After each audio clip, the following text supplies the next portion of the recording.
Salut! Aici Crypto Alpha cu breaking news din lumea financiară.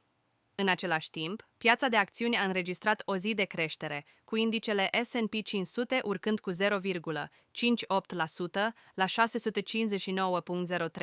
după ce Yahoo Finance a raportat că Apple a înregistrat o creștere de 1,47% la 240,37,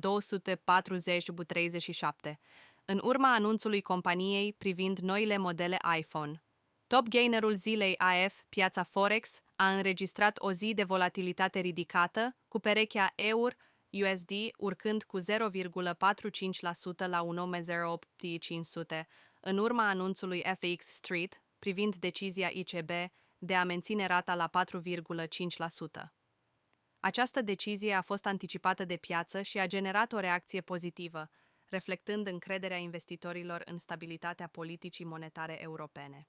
În același timp, piața de acțiuni a înregistrat o zi de creștere, cu indicele S&P 500 urcând cu 0,58% la 659,03, după ce Yahoo Finance a raportat că Apple a înregistrat o creștere de 1,47% la 240,37 în urma anunțului companiei privind noile modele iPhone.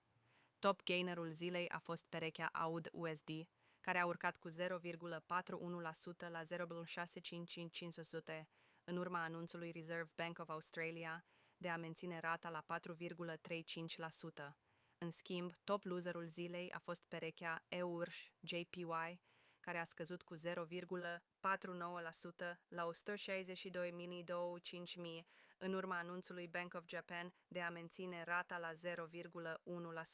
Dar asta nu e tot.